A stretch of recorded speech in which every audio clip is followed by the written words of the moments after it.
it's Miss Guy, and now we are in session 10, focusing on the topic of divorce. I would like to congratulate you in making it to the last session of our textbook work.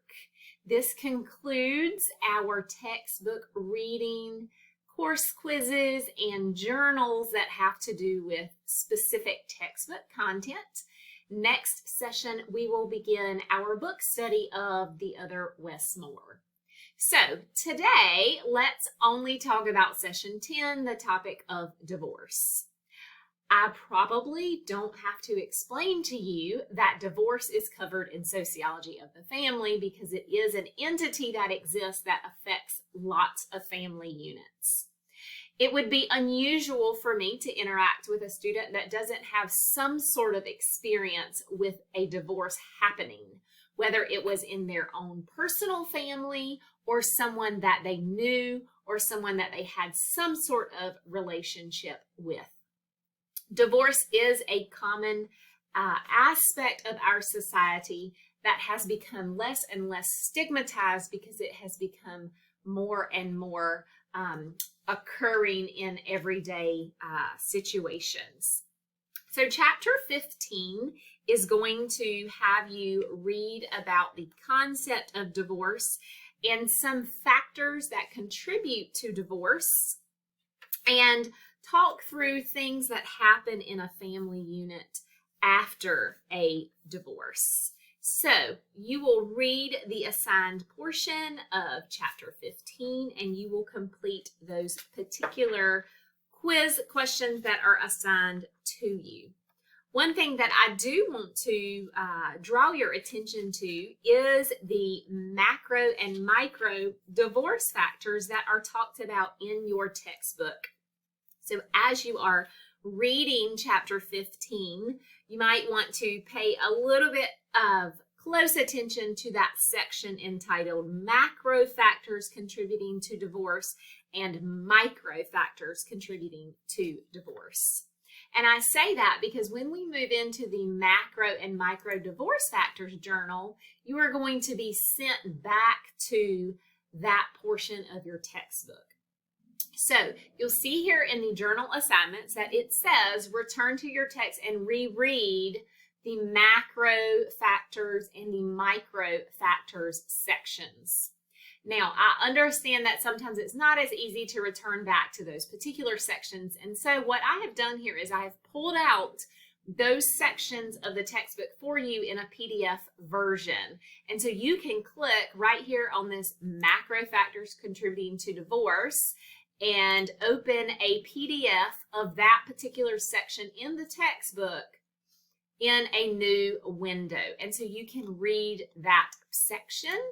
You can do the same thing for the micro factors.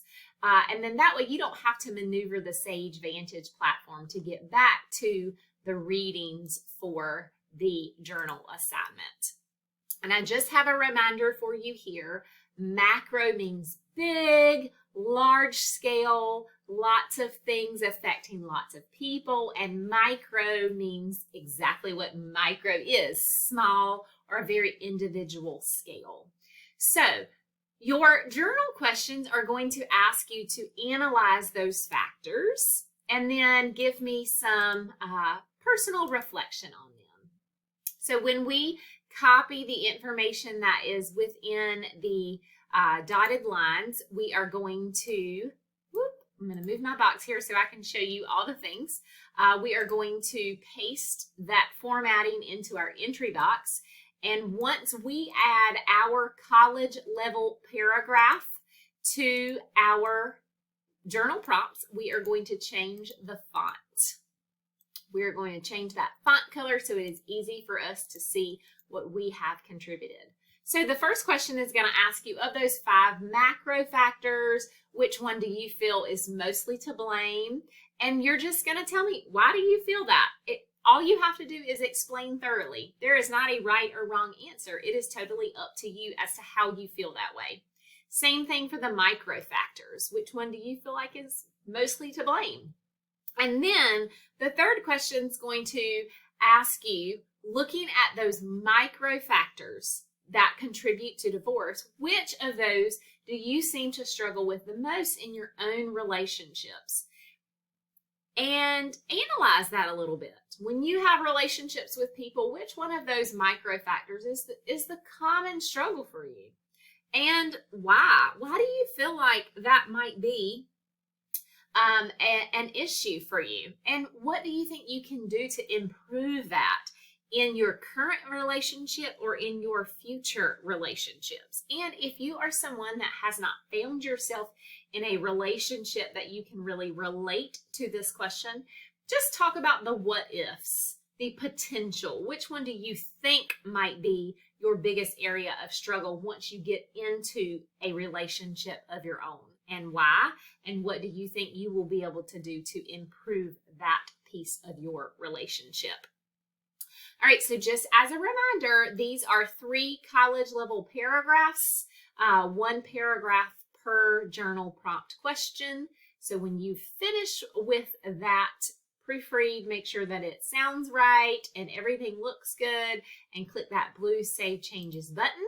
That will take you back to the session 10, which will be the end of our course textbook sections for the semester. Next session, we will begin the Other Westmore book study. And as always, if you have questions or concerns, I am only an email away.